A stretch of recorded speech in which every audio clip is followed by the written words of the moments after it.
Hello viewers, আসসালামু আলাইকুম। আশা করি আল্লাহর রহমতে আপনারা সবাই ভালো আছেন। আমিও ভালো আছি। অনেকদিন পর চলে এলাম শ্বশুরবাড়িতে। সকালে ঘুম থেকে উঠেই শাশুড়ি মা বাড়ির আঙিনায় যে পুঁইশাকের গাছগুলো লাগানো আছে সেগুলো থেকে পুঁইশাক তুলে আনতে। তাই আমি আর আমার যা মিলে পুঁইশাক তুলতে গিয়েছি।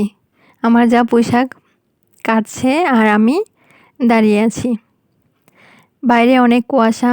গ্রামের বাড়িতে সকালে ঘুম থেকে উঠে বাইরে অনেক কাজ থাকে। ঘরের ভেতর থেকে বাইরে অনেক কাজ করতে হয়। বাসায় থাকলে সবসময় চিন্তা করতে হয় ঘুম থেকে উঠে, নিজেকেই চিন্তা করতে হয় যে ঘুম থেকে উঠে কী রান্না করব আজকে। কিন্তু গ্রামের বাড়িতে আসলে সেই চিন্তাটা আর নিজের থাকে না। শাশুড়ি মাই বলে দেয় কী রান্না করতে হবে। উনি সকালে ঘুম থেকে উঠে আমাদেরকে বলে কী কী রান্না করতে হবে, আমরা তাই করি। তাই আমরা সকালে ঘুম থেকে উঠেই চলে গেলাম। এই পোশাকগুলো নিয়ে এসে দুজনে বসে বসে কাটাকুটি করলাম। আমার শাশুড়ি মা শুটকি তরকারি খুব বেশি পছন্দ করে, তাই এই পুঁইশাক দিয়ে শুটকি দিয়ে তরকারি রান্না করার জন্য বলে দিয়েছে। আরও অনেক তরকারির কথাই বলেছে। আমি সব কিছু কেটে দিয়ে চলে আসি আর আমার যা রান্না করে। আর আমি অন্যদিকে উঠান ঝাড়ু দেওয়া, ঘর ঝাড়ু দেওয়া, থালা বাসন মাজা এগুলো করি।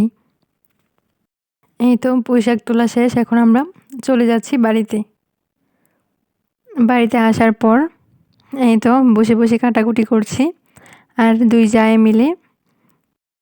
যা মিলে গল্প করছি। অনেক দিন পর আসলে যা হয়, পেটের ভিতরে যা কথা থাকে সব কথা একসাথে বসে বসে বলি আর কাজ করি।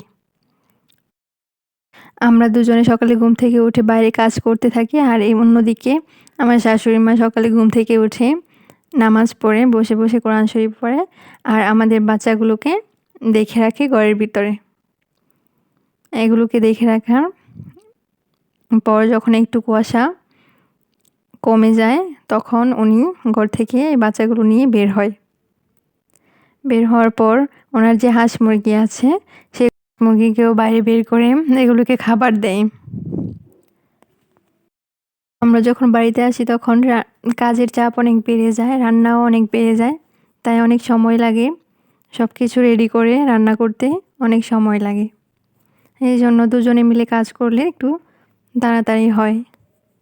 এই যে আমার কাটাকুটি প্রায় শেষ। আর অন্যদিকে আমার শাশুড়ি মা উঠে গেছে। বাইরে বের হয়ে উনি ওনার হাঁস মুরগিগুলো বের করে দিয়ে এখন হাঁসের ডিমগুলো একটা একটা করে বের করে নিচ্ছে। প্রতিদিনই এরকম 3টা থেকে 4টা দেশি হাঁসে ডিম পাড়ে। উনি সবসময় হাঁস মুরগি পালন করতে খুব পছন্দ করে, তাই সবসময় বাড়িতে হাঁস মুরগি পালন করে আর এসব টাকা জমিয়ে এক একজনকে এক একটা উপহার দেয় আর নিজের জন্য অনেক কিছু তৈরি করে। আবার অন্যদিকে রান্না বসিয়ে দিয়ে পিঠা তৈরি করার জন্য চালের গুঁড়াও নিয়ে নিয়েছে। চালের গুঁড়াগুলো কিছুক্ষণ টেলে এরপর এর মাঝে পরিমাণ মতো লবণ দিয়ে গরম পানি দিয়ে একটি সুন্দর ডো তৈরি করে নিচ্ছি। করে নেওয়ার পর সুন্দর করে কয়েক রকমের পিঠা এই ডো দিয়ে বানিয়ে তারপরে সবাই মিলে খাবো। শীতের সকালে গরম গরম পিঠা খেতে ভালোই লাগে। আর আমার শাশুড়ি মা খুব সুন্দর করে পিঠা বানাতে পারে আর সব রকমের পিঠাই অনেক মজা হয়। তাই প্রতিবারই শীতের সময় এসে শাশুড়ি মার হাতে পিঠা খাই আমরা সবাই। এই তো পিঠার তৈরি করা হচ্ছে, সবাই মিলে পিঠা তৈরি করব আর খাবো। আজকে এই পর্যন্তই। আশা করি আমার ভিডিওটি আপনাদের কাছে ভালো লেগেছে। আর ভালো লাগলে অবশ্যই আমার চ্যানেলটি সাবস্ক্রাইব করে দেবেন। আর যারা সাবস্ক্রাইব করেছেন তাদেরকে অসংখ্য ধন্যবাদ। আর অবশ্যই কমেন্টস করে জানাবেন আমার ভিডিওটি কেমন হয়েছে। আমার পুরো ভিডিওটি দেখার জন্য ধন্যবাদ। আল্লাহ হাফেজ।